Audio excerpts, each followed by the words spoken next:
నమస్తే welcome to reflection నేను మీ Amogh Deshapati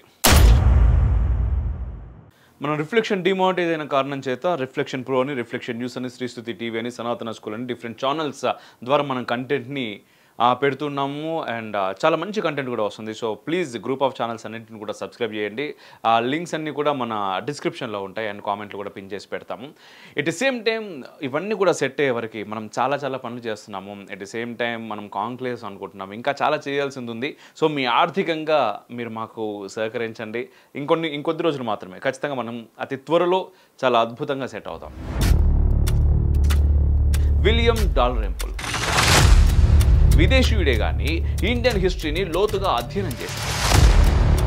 Most of history, India has been the richest region of the world. మన China ప్రేమికులకి ground floor పగిలిపోయే చారిత్రక సత్యాన్ని ఆవిష్కరించారు. India as the principal trading partner of the Roman Empire. మన left historians ఇండియాకు సంబంధించిన అతి పురాతన వాణిజ్య వ్యాపారాల సంగతి పక్కదారి పట్టిస్తూ ఉంటారు. Fleets of 250 vessels leaving the Red Sea coast and sailing in just 2 months to India. ఇదంతా ఎప్పుడు జరిగింది? ఇస్లాం పుట్టక ముందు, క్రీస్తు జన్మించక ముందు. ఈ భూమి మీద తమని తాము తిట్టుకునే తింగరోళ్ళు ఎవరు? తనని తాను తక్కువ చేసుకునే వెర్రి జాతి ఏది? ఈ ప్రశ్నలు కొంచెం తిక్కగా పచ్చిగా అనిపిస్తున్నాయి కదా, కానీ 1000 ఏళ్ల బానిసత్వం కారణంగా మనోళ్ళు అంటే మనమే అట్లనే తయారైనాం. తెల్లోడి కలర్ మొదలు వాడి తెలివి తక్కువతనం దాకా అన్నీ మనకు ఆహా అబ్బా అనిపిస్తాయి, కానీ నిజంగా మన గొప్పతనం మాత్రం మనకు కనిపించదు. ఎవరైనా చెప్పినా కూడా వినిపించదు. కాదు కూడదంటే కొందరు మనల్ని అదే అట్లా చెప్పేటోళ్ళని వాట్సప్ యూనివర్సిటీ గాళ్ళు అంటూ బయలుదేరతారు. వాళ్ళ దృష్టిలో ఇండియా గ్రేట్ అనకూడదు, భారత్ విశ్వగురువు అంటే వెకిలి నవ్వులు మొదలవుతాయి. కానీ అటువంటి వారికి అమాంతం పొలమారే మాట ఒక తెల్ల ఆయన చెప్పిండు, మనకు నచ్చే తెల్ల ఆయన్ని చెప్పిండు. ఎవరు తను? విలియం డాల్రెంపుల్. ఆయన ఒక హిస్టోరియన్, విదేశీయుడే కానీ ఇండియన్ హిస్టరీని లోతుగా అధ్యయనం చేసిండు. ఎక్కడో పుట్టినా కూడా భారతగత చరిత్రని ఘనంగా చాటుతుంటాడు. ఆయన తాజాగా ఒక కాంక్లేవ్లో పాల్గొని కొన్ని ఆశ్చర్యకర అంశాలు ప్రస్తావించడం, ముఖ్యంగా మన చైనా ప్రేమికులకి గ్రౌండ్ ఫ్లోర్ పగిలిపోయే చారిత్రక సత్యాన్ని ఆవిష్కరించాడు. ఇంతకీ విలియం చెప్పింది ఏంటిదంటే, సిల్క్ రోడ్ అనే పేరు మనం అందరం వినే ఉంటాం. మన దేశానికి పెద్దగా సంబంధం లేని విషయాలు పేజీలు చెప్పడం మన సెక్యులర్ పాలకులకి అలవాటే కదా. అటువంటి ఒక హిస్టరీ పాఠమే సిల్క్ రోడ్. చైనా నుంచి మొదలై మధ్యప్రాచ్యం, ఆఫ్రికా, యూరప్ వరకు ఈ రూట్ కొనసాగుతుంది. దాని ద్వారా చాలామంది వ్యాపారులు, పర్యాటకులు, చారిత్రక ప్రాముఖ్యత కలిగిన వారు 100 ఏళ్ళు అటు ఇటు తిరిగేటోళ్ళు.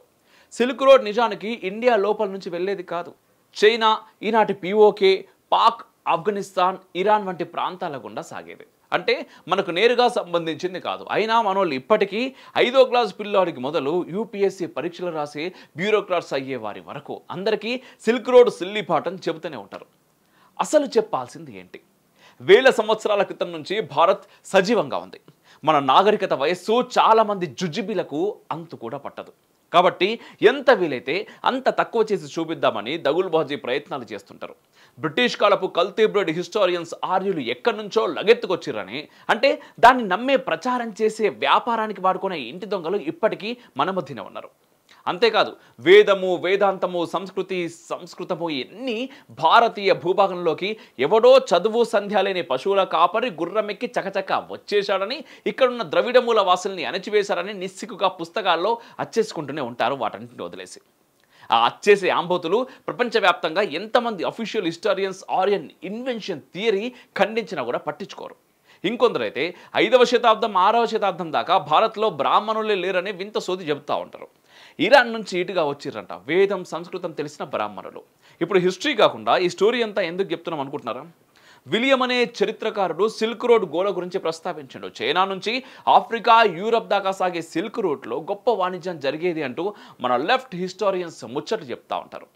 అలా మెల్లగా ఇండియాకు సంబంధించిన అతి పురాతన వాణిజ్య వ్యాపారాల సంగతి పక్కదారి పట్టిస్తూ ఉంటారు.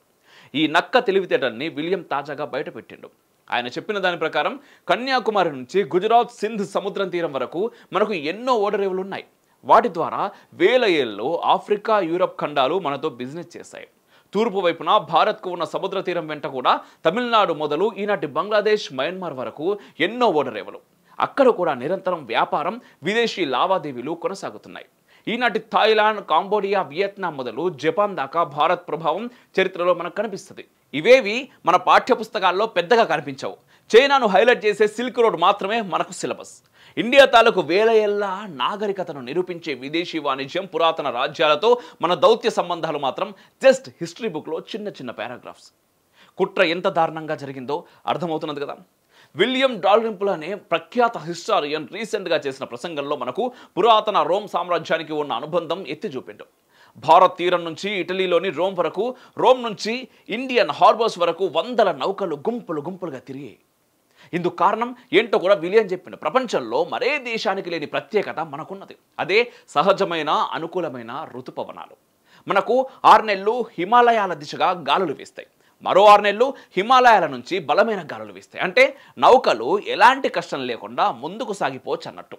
మన పూర్వులు, పెద్దలు ప్రకృతి సహజమైన ఋతుపవనాలని అధ్యయనం చేసి వాటికి అనుగుణంగా నౌకల్ని నడిపేటోళ్ళు. గాలి ఎటు వీస్తుందో అటువైపు ప్రయాణం సాగించి మళ్ళీ గాలి దిశ మారగానే ఇంటికి తిరుగుముఖం పట్టేటోళ్ళు. తద్వారా కేవలం 2 నెలల్లో భారత్ నుంచి యూరప్ వరకు, యూరప్ నుంచి భారత్ వరకు సముద్రయానం సాగేది. ఇదంతా ఎప్పుడు జరిగింది? ఇస్లాం పుట్టకముందు, క్రీస్తు జన్మించకముందు, బుద్ధుడి కాలంలోనూ, ఇంకా అంతకంటే ముందు కూడా. ఎవరు నమ్మినా నమ్మకపోయినా శ్రీకృష్ణ అవతారం కాలంలోనూ, భారత కురుక్షేత్ర యుద్ధం సమయంలోనూ మనం ఆఫ్రికా, యూరప్ ఖండాలతో సంబంధాలు కలిగి ఉన్నాం.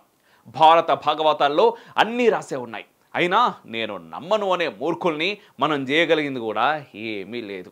ఆహా, సిల్క్ రోడ్డు అదో అద్భుతం, అదొక చారిత్రక రాజమార్గం అంటూ అవసరానికి మించి పొగిడే కాంగ్రెస్, కమ్యూనిస్టు చరిత్రకారులు సముద్రం మీద సనాతన భారతదేశం చేసిన పరమాద్భుతం చెప్పలేదు.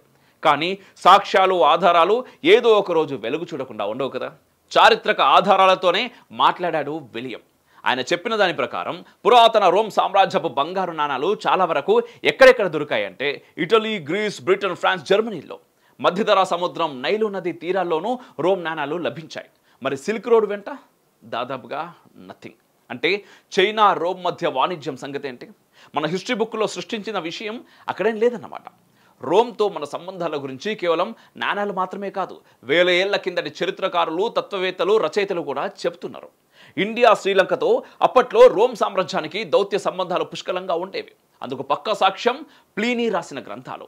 ప్లీనీ ద ఎల్డర్ అనే ఆయన పురాతన రోమన్ రచయిత. ఆయన పుస్తకాల్లో రాసిన దాని ప్రకారం ఎన్నో అమూల్యమైన ఖనిజాలకు, రత్నాలకు మన భారత్ పుట్టినీళ్ళు. అంతేకాదు, స్ట్రాబో అనే ఒక జియోగ్రఫర్ కూడా ఇండియా పేరును ప్రస్తావించాడు.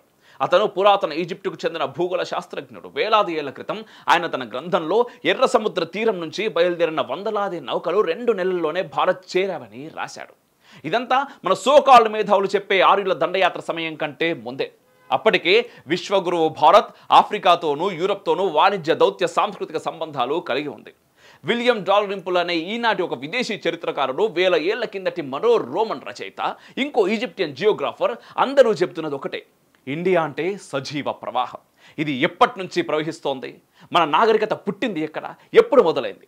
సుస్పష్టమైన సమాధానాలే లేవు. మన రాముడు, మన కృష్ణుడు, మన విక్రమాదిత్యుడు, మన పురుషోత్తముడు, మన చంద్రగుప్త మౌర్యుడు అందరూ నిజమే. ఎప్పటికప్పుడు ఎంత వీలైతే అంత కాదని కొట్టిపారేయటం మన ఇంటి దొంగలు, విదేశీ విద్రోహుల దినచర్య. మొఘలు చక్రవర్తులకు ముందు భారత్లో మొఘలి చెట్ల మొనలు తప్ప ఇంకేం లేదని దబాయింపు, దౌర్జన్యం 75 ఏళ్లుగా ఒకానొక రాజకీయ వ్యూహం. అందులో భాగమే సిల్క్ రోడ్డు హైరాణ కూడా. చరిత్రలో సిల్క్ రోడ్ ప్రాధాన్యత దానికి ఉంటుంది, అది కాదనడం మన ఉద్దేశం కాదు, అవసరం లేదు కూడా మనకి. కానీ భారత్ అతి పురాతన అస్తిత్వాన్ని నిరూపించే పాఠాలు మనకు లోతుగా చెప్పకపోవడం ఆక్షేపణీయం. ఇప్పటికైనా మన విద్యార్థులకు భారతీయ చరిత్ర తెలియాలి. అందుకోసం ప్రభుత్వాలు పనిచేయాలి. దేశద్రోహ పార్టీలు, నేతలు భాషా యుద్ధాలు మానేసి భావం మార్చుకోవాలి. భూమి మీద అతి పురాతన నాగరికత, జాతి, సంస్కృతి, సాంప్రదాయం భారత్. ఈ విషయం చెప్పగానే ఎవరైనా వాట్సాప్ యూనివర్సిటీ అంటే వాళ్ళ వాట్సాప్ని మరిచి జేబులో పెట్టుకోమని సగర్వంగా చెప్పుర్రి. ఉంటా. మేరా భారత్ మహాన్. జై హింద్.